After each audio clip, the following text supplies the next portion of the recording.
everyone, and welcome to Climate Swings, the show for people reaching for the next vine of climate and sustainability in their professional lives. I'm your host, Michael Gold. David Say has crafted a unique career at the intersection of oceans, food, technology, investment, and climate.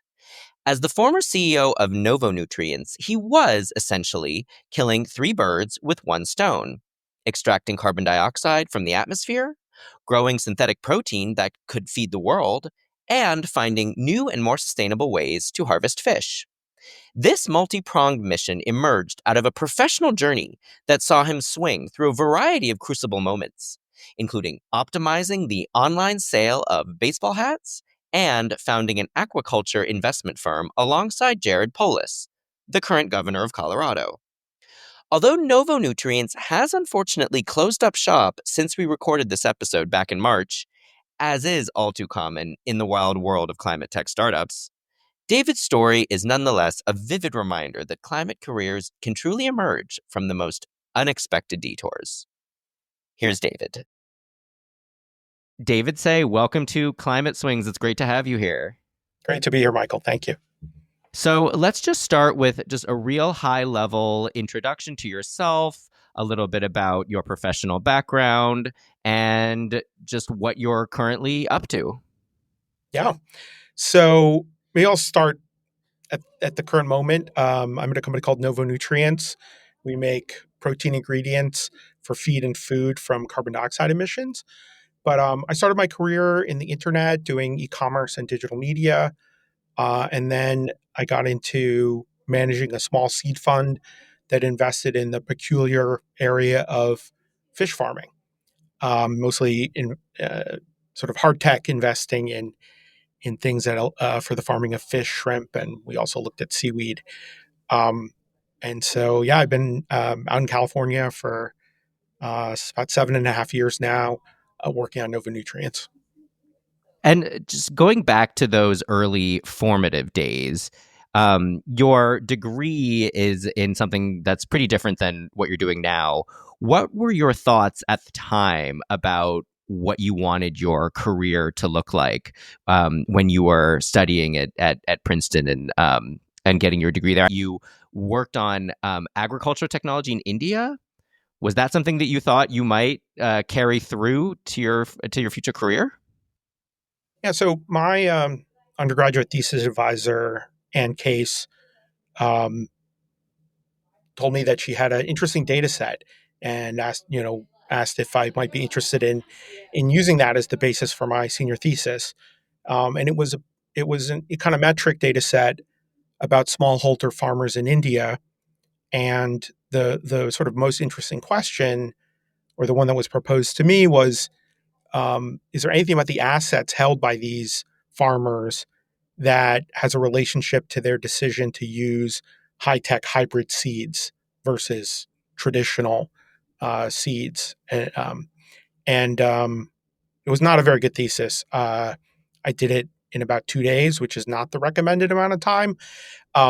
So it and the truth of the matter is, I didn't have a special interest in the world food system at that point. That for me came later and really came through my initial exposure to aquaculture, um, uh, in the year before I started Aquacopia, that investment group that I was co-founder of, and that Jared Polis, now governor of Colorado, was the founder of. So it was almost just by dint of circumstance and your advisor's recommendation and the work you did with her that you worked on ag tech at that level and during that time. Is that right? That's right. Like I know I had taken a class with Professor Case. It was demographics. She was really remarkable, and I wanted to work with her. And so that was the primary decision. And then the actual topic was essentially inherited from that. And what inspired your first career swing into, I guess you could call it like media technology? What was the driving force behind that? I mean, ever since I was a very young child, I was quite interested in computers and robotics. And and the internet was really the progeny of that. Um, and so it was not that surprising, especially given what I went on to do. I'm just always very interested in taking new technologies and applying them to existing problems, which in a commercial setting means existing businesses. And so, really, that first part of my career was about taking the internet and applying it to business.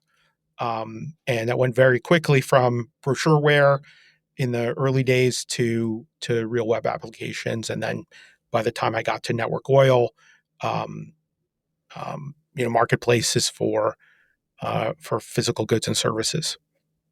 Sorry, you called it brochureware? I've never Yeah, heard that term before. Can you explain that a little bit?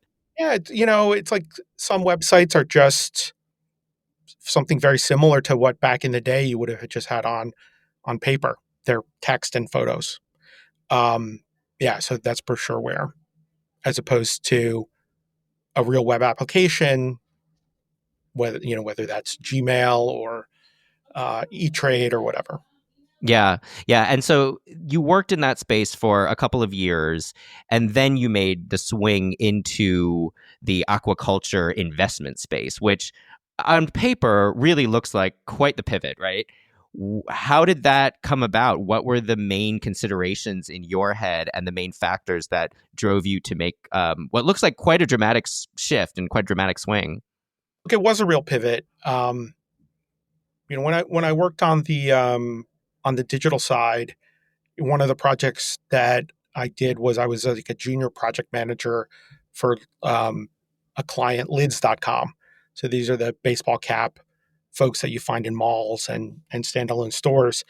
And when we were talking to the client about who the key user was, they were baseball cap collectors. Folks who buy dozens of caps a year. And so at a certain point, I was like, so I'm like putting in these long days and weeks to help baseball cap collectors just more efficiently collect baseball caps. Um, and it led me to think about John Scully's experience being recruited for Apple, where apparently um, the chairman was like, "You're at Pepsi now. Like, do you want to be making sugar water for the rest of your life?" And so for me, the right answer is like, if you have an opportunity to change the world in some meaningful way, and if it's something you're good at and would also enjoy, like, then by all means do that.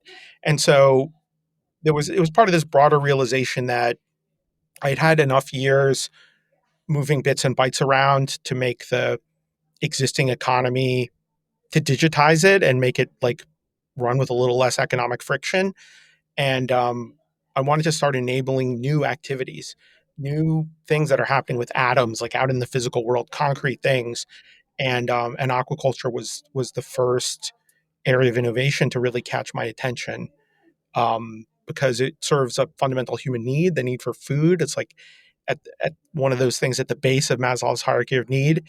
Um, and of all the food systems, it's been the fastest growing since probably about 1970, major parts of the food system, but it's still very much in its infancy. It's just such a younger, the, I mean, frankly, the industrialization of it is in such an earlier state than the other parts of the food system, row crops and terrestrial animal agriculture.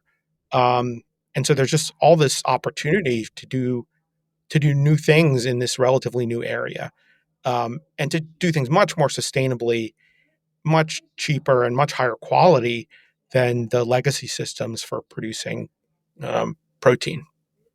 Yeah, and there's an argument that the level of industrialization in the food system period is also not that high compared to other parts of the economy, right?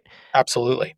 Yeah, so you're looking at a part of the economy which is low even by the standards of a fairly low industrialized part of the economy, right?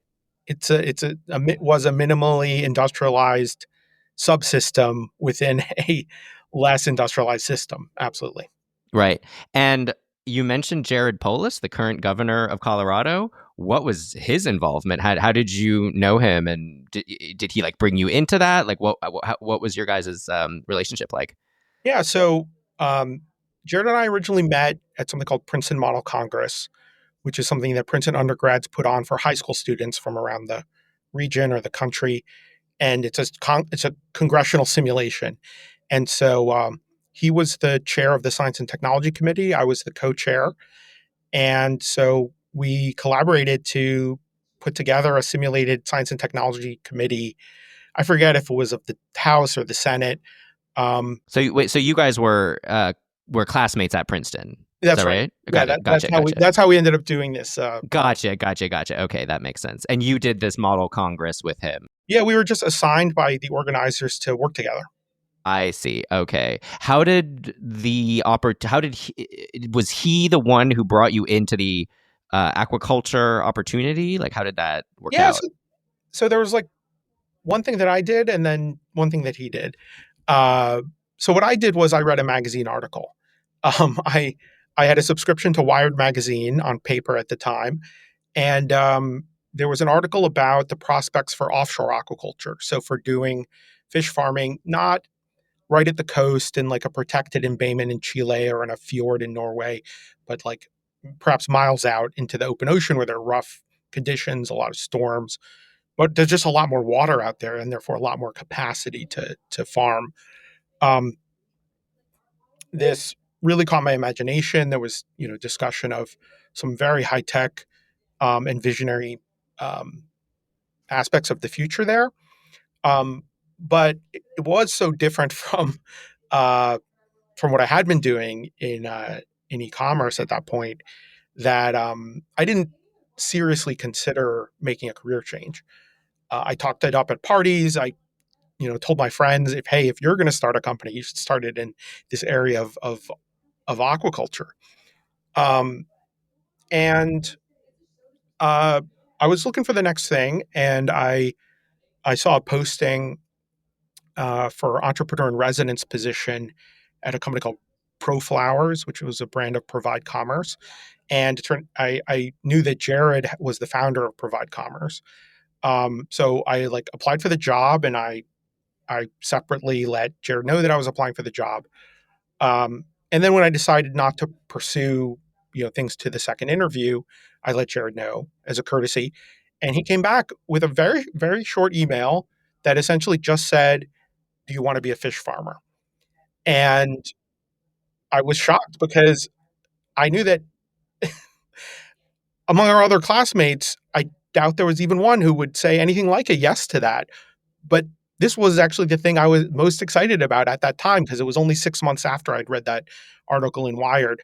And so I jumped on that opportunity. For the first, I don't know, 9 months, worked as the aquaculture investing arm of his family office. And then, um, you know, we decided to professionalize it and make it a conventional GP LP venture capital fund structure, this seed fund. Um, so starting at the end of 2006, we launched Aquacopia. We had raised some money at that point, and we're off to the races. At that time, Jared Polis was on the Colorado State Board of Education. So it would be some years before he ran first for a House seat and later for the governorship, and he's since been reelected as governor of Colorado. Right. Yeah. So you didn't know, obviously, at the time what he would go on to become. So getting an email like that, where from, an old classmate, someone who you probably trusted and knew pretty well, but still asking, do you want to become a fish farmer? I mean, that's quite a leap into the unknown in a lot of ways. Yeah. Right. And of course, ultimately, I didn't become a fish farmer. I became someone who invests in fish farmers. But Right. A euphemism in still, a way. Yeah. So that kind of pivot does require a certain kind of personality and a certain kind of willingness to learn a lot quickly and try and fast fail and do all those things that they talk about in the tech world, but you're doing it in fisheries, right?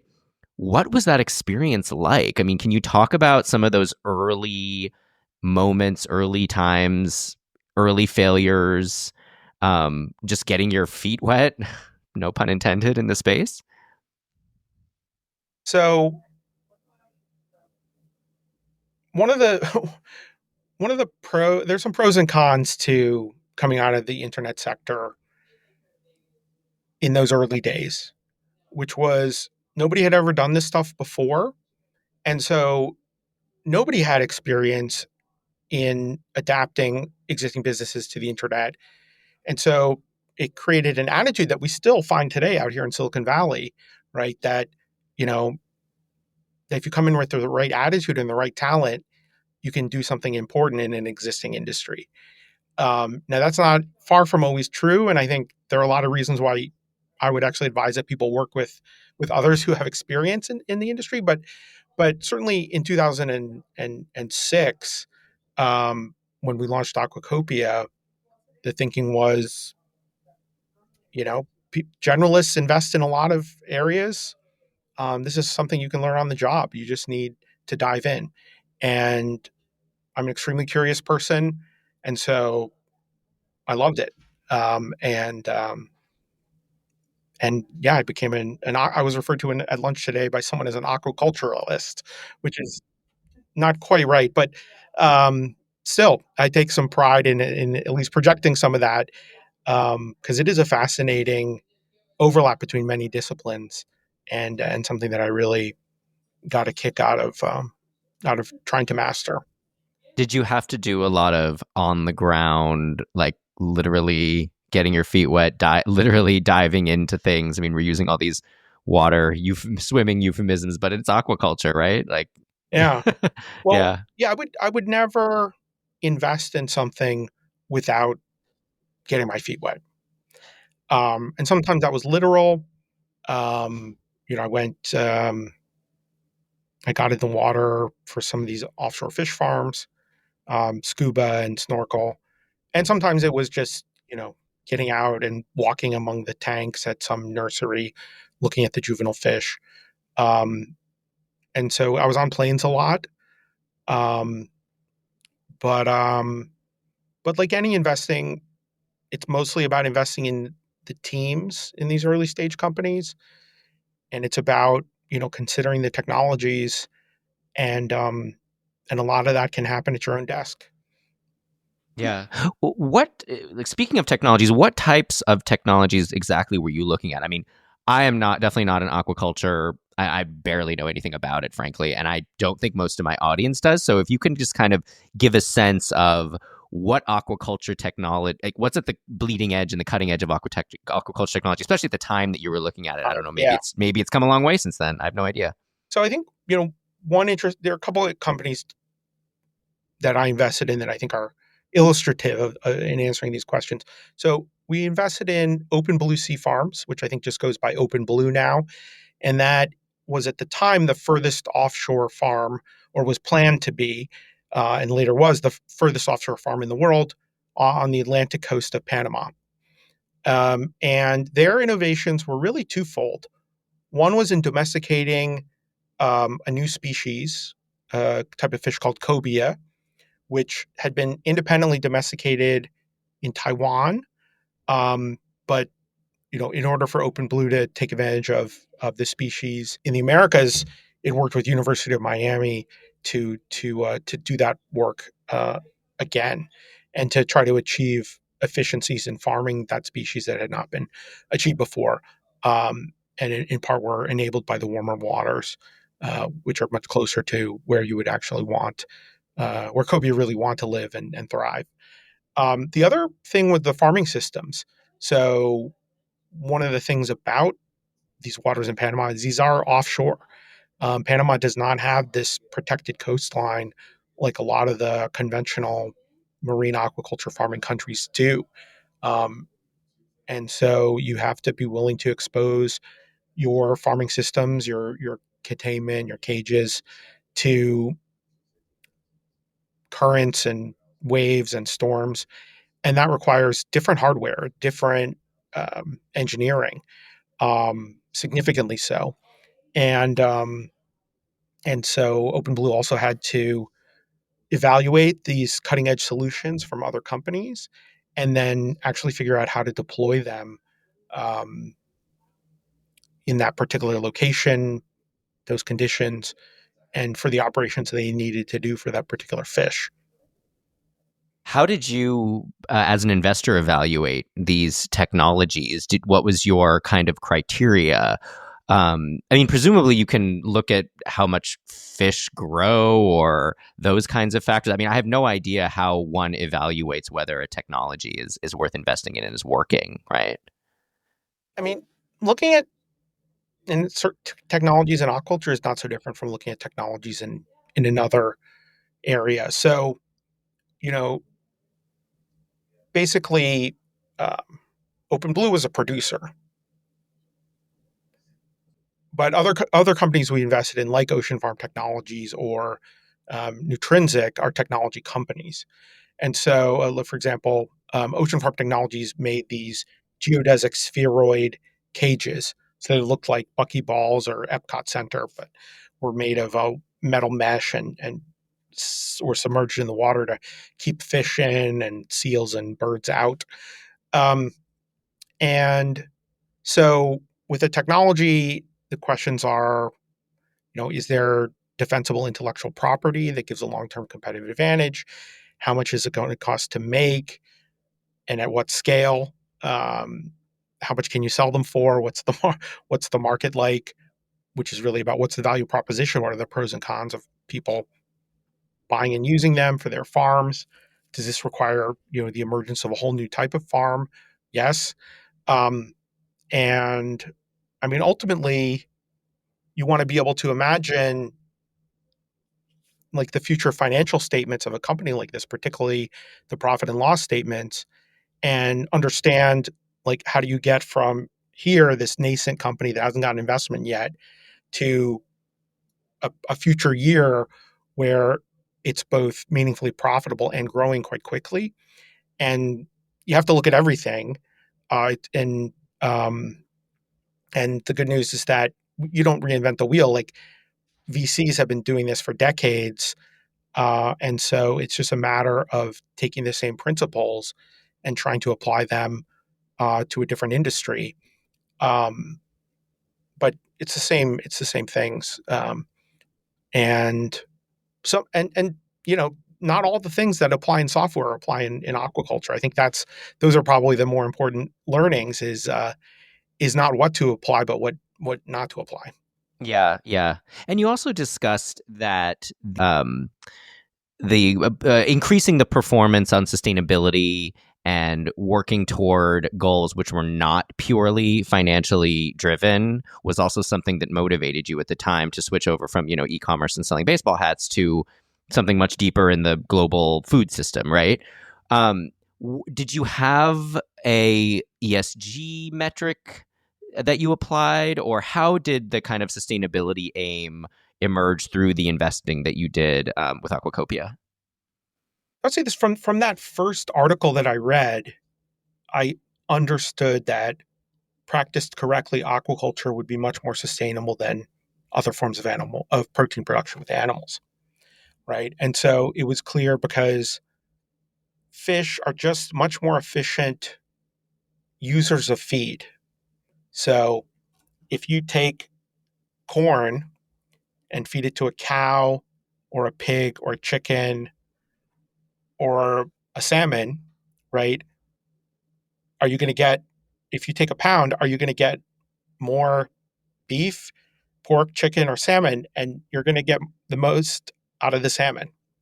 And so fundamentally, in our world of limited resources, which a lot of which is used for feed for animal production, the most sustainable production of animals tends to be aquaculture, fish and shrimp.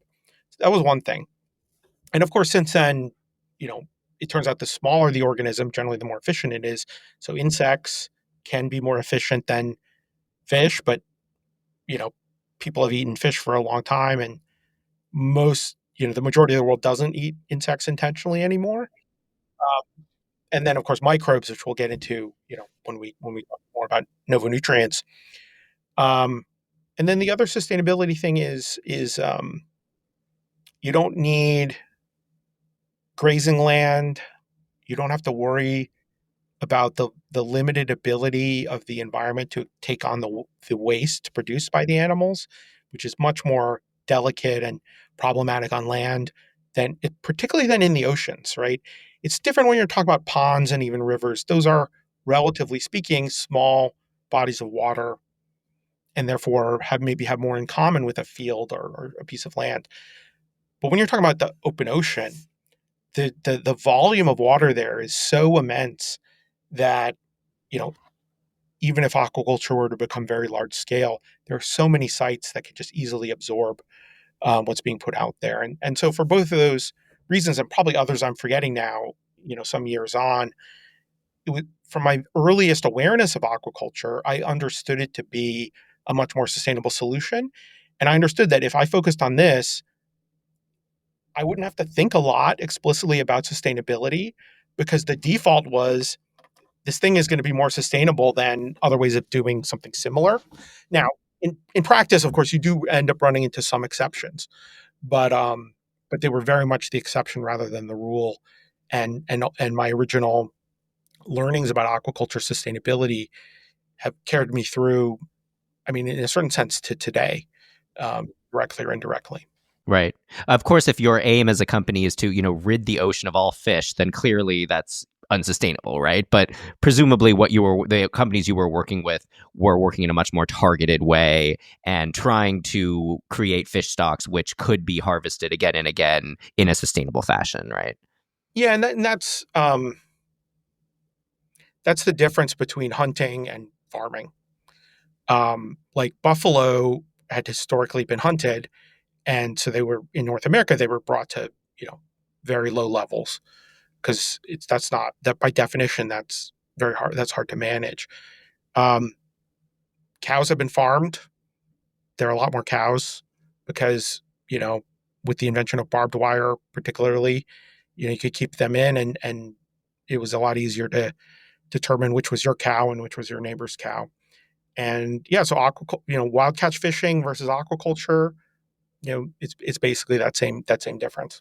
Right. Yeah. And you talked about, domestication of fish, which I had actually never heard of before, but I can see why that actually is analogous to the way we do it on land, but with a much lighter environmental footprint, as you were discussing. Yeah, and Yeah. it's not always lighter, but it can be, and it should be, right? There are always short-sighted folks or folks who are, yeah, I guess it's being short-sighted, whether it's, you know, around sustainability or even ultimately economics. Um, it's so, oftentimes the easiest way to do something is not the best way to do it. And so, aquaculture is maximally sustainable when you do it in the right way rather than the easiest way. And there were a lot of bad actors early on because people were too ignorant to even know what the right way was.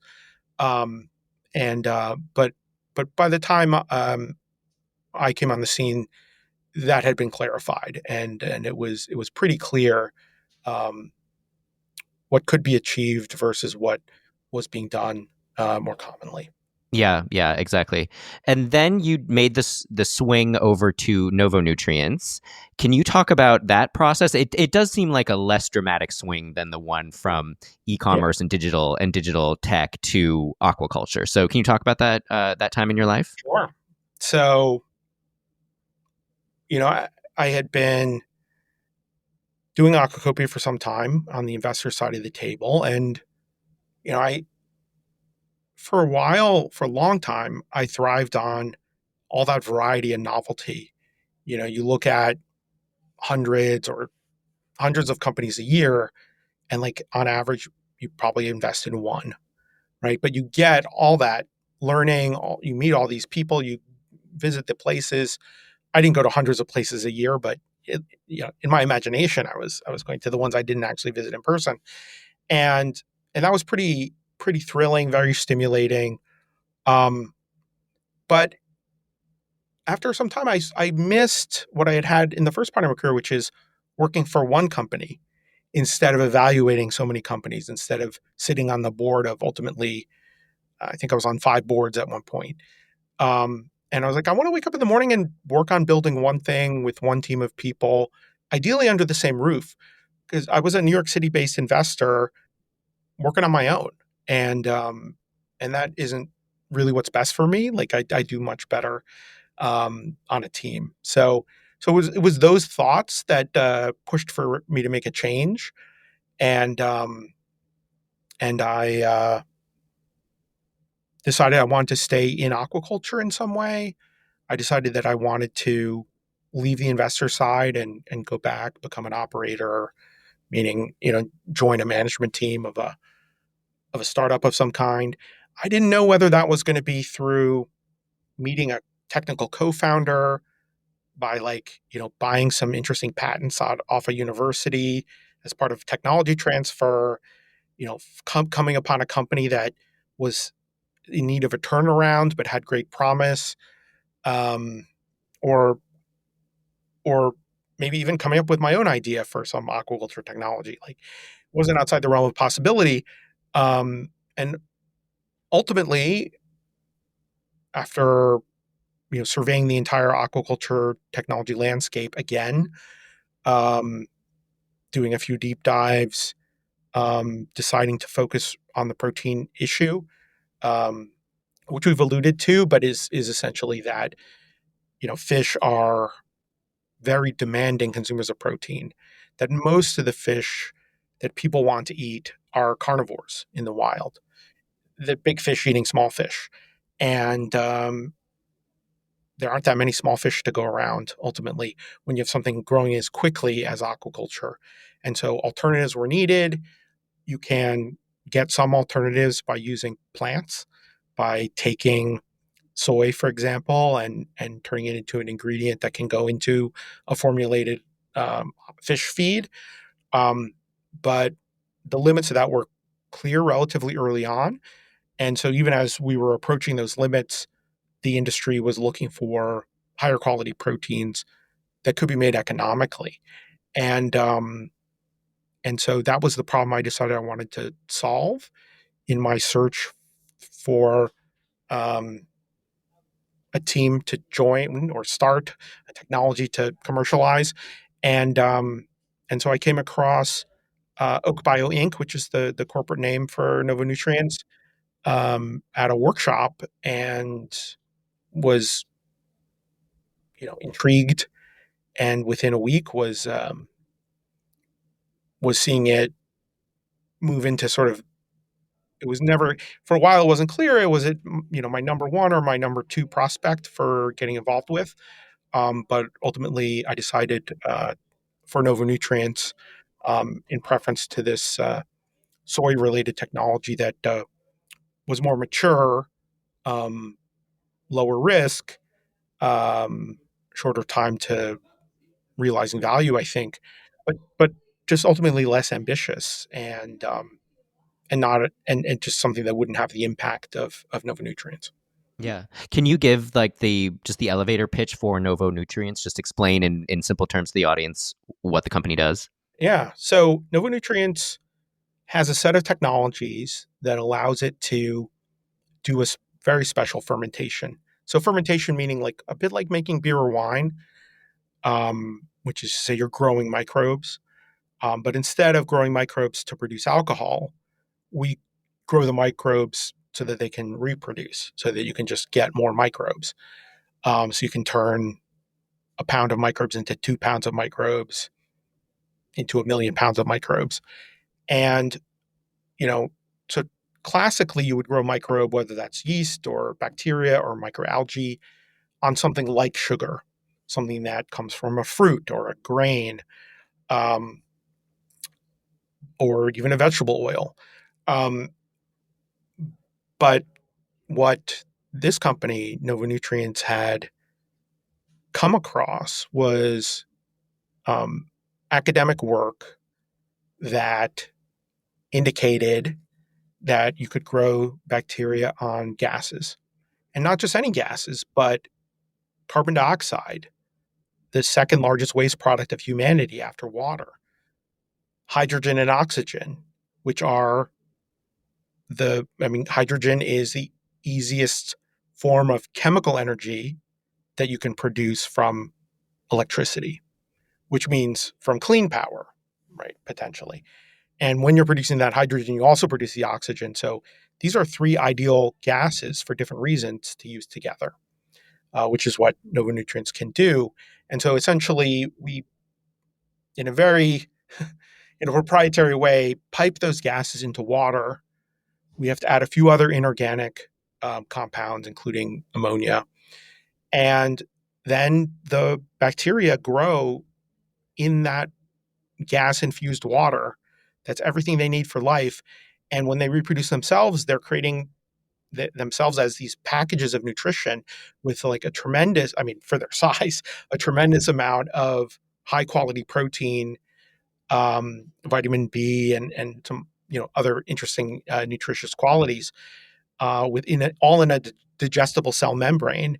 And so it's something which, if you sterilize it and dry it, um, can form a powder that is an ideal ingredient for a lot of applications in human and animal nutrition. So future versions of the Impossible, hopefully. I mean, you know, and ideally, we'd love to be an ingredient in future versions of Beyond Meat.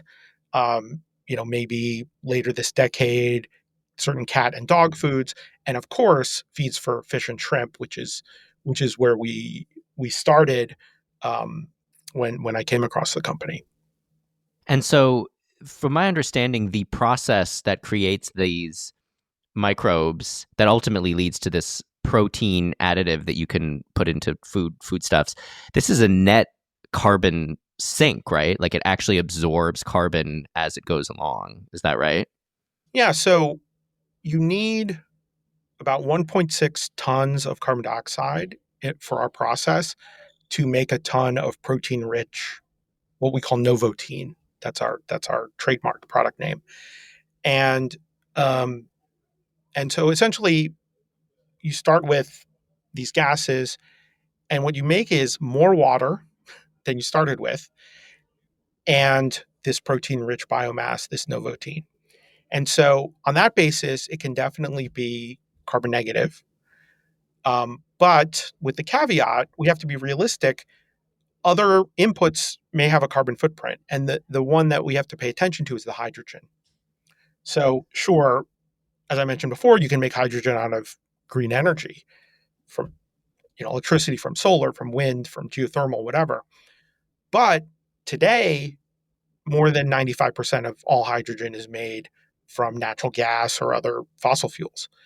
And so even using that so-called gray hydrogen that comes from fossil fuels, you can still be the most sustainable protein that exists, whether you're comparing it to animals or plants. Um, but there's that added, to be comfortably carbon negative, you're going to want to use what's called green hydrogen, which means it's not being made from fossil fuels. It doesn't have a strong carbon intensity to its own creation the way it does. When you take natural gas and put it through steam methane reforming, which is the conventional way to produce hydrogen at scale, um, you've got your CH4 molecules, right? And steam is H2O. And so you end up with H2, hydrogen gas, and CO2. And so you're adding emission. You're taking carbon out of the ground and you're putting it in the air. And so you want to be careful with that, and understand the trade-offs between cost and sustainability. Um, this is still like a great way to use hydrogen, whether it's green or gray. But our vision of the future is definitely one based on green hydrogen. But we'll take the intermediate steps that we need to get there. We'll probably only build a few commercial plants this decade, and the carbon footprint of those plants and the material it produces, plants 1, 2, and 3, are much less important than plants 4 through 100.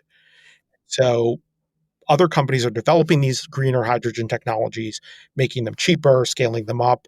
And so in the 2030s, when they actually become important to us, they'll be there for us.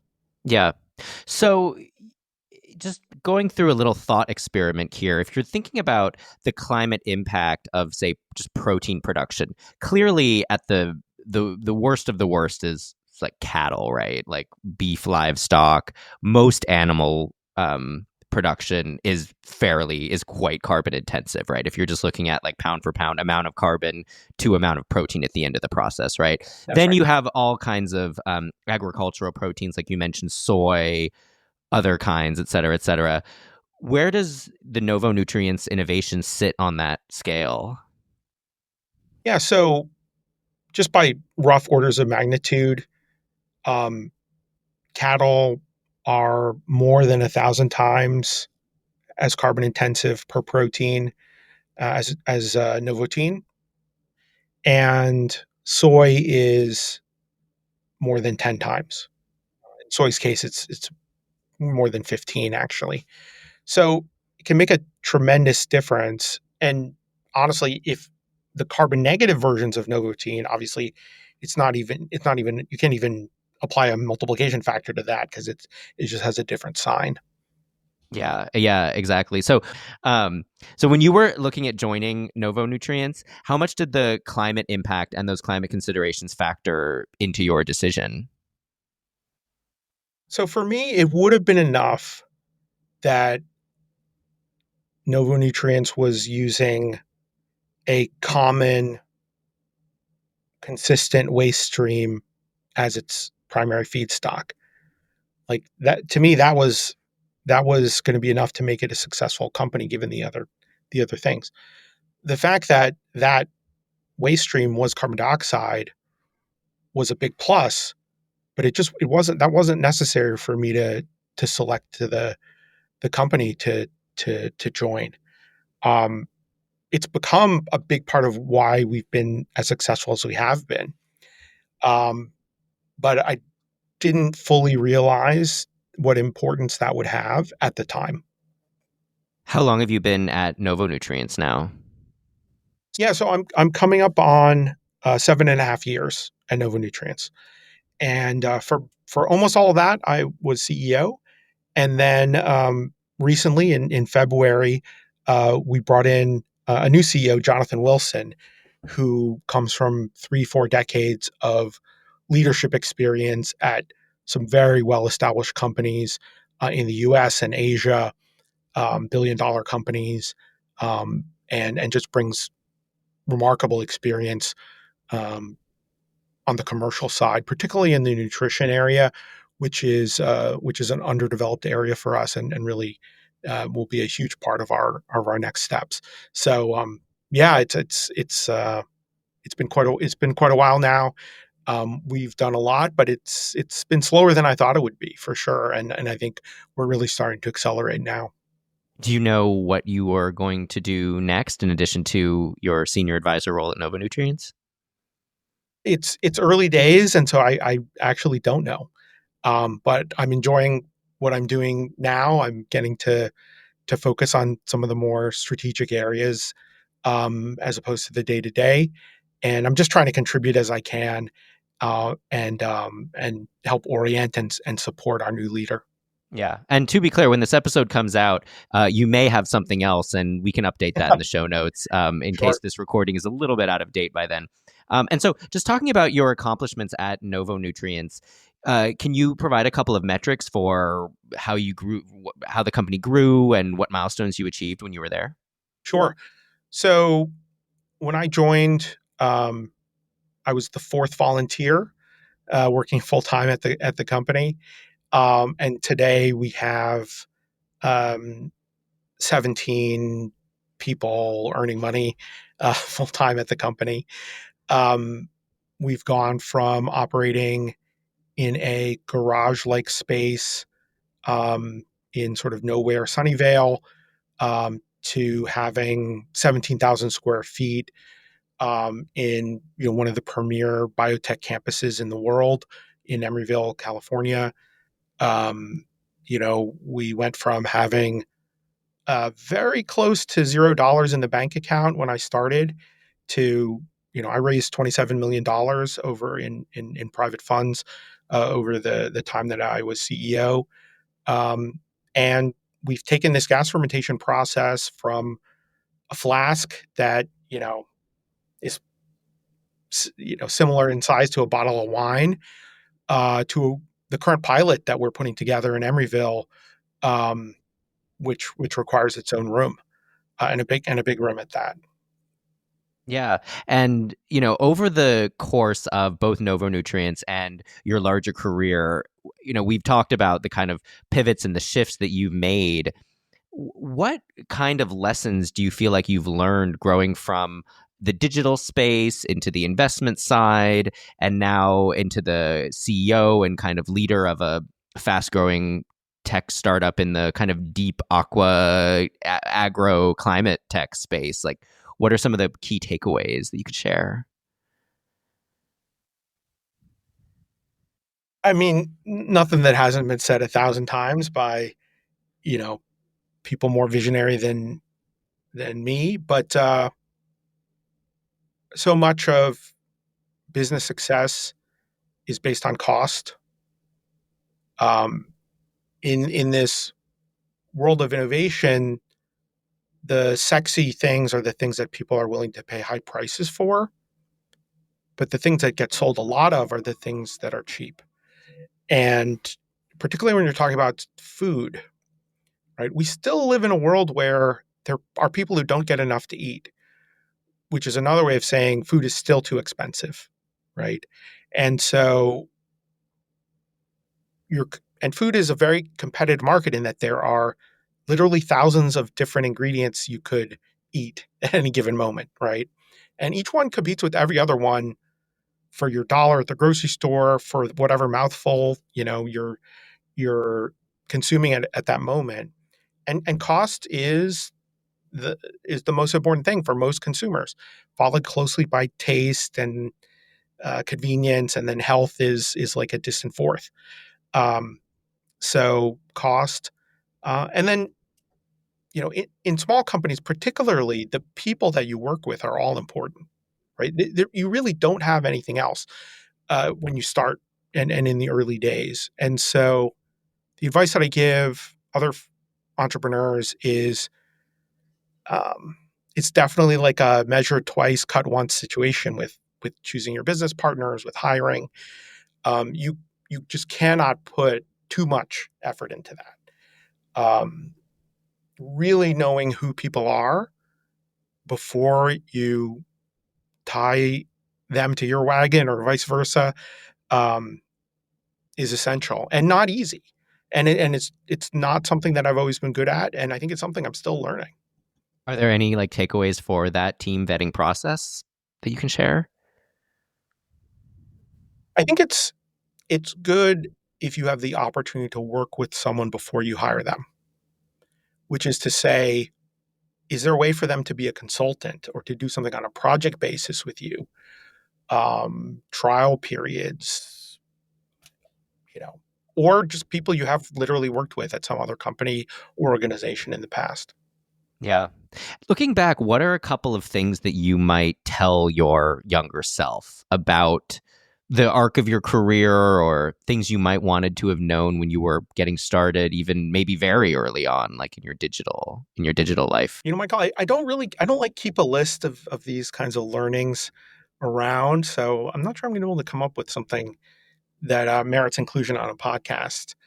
Um, I think more about the present and the future and like the specific problems that need solving. I'm not someone who spends a lot of time looking for those like big patterns that make good advice for others.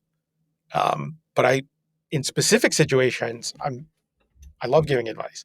Um, I love helping people solve their problems. But yeah, this is one of the reasons why I'm not a writer, is because that's sort of not how I go through the world. Totally fair enough. Now, the last question is very future focused, and it's basically to ask if you could cast your mind to the end of your career, which of course is we're nowhere near that point, knock wood. But what would you want people to think about you and the contribution you made to like fighting climate change, the things you care about, sustainability? What would you want your overall epitaph to be? Yeah, so I would really like to be seen as, because I did or will play a role in a new form of manufacturing, right? In so within the general category of waste to value, specifically greenhouse gases to products, whether those products, as they will be first, are nutritional products, or as they will be later, chemicals and materials. Building the platform technologies that are the actual bioreactor designs, the genetic work, and the business models to support this gas fermentation biomanufacturing, um, I would hope would be seen as my contribution to the world. And, it's something I do with other people. My job as a business leader is to enable the scientists, the technologists, the engineers, the product managers to do what they do well in an organization that supports them. And so, but, my hope is that by the end of the career, we can look around and, the physical culture, the objects that we use because they're made of plastic or that we eat, um, a lot of those are going to be made in a way that's fundamentally different, that is more efficient, that is more economical, that is more sustainable, that is hopefully tastier than what's been done in the past. And that's because of the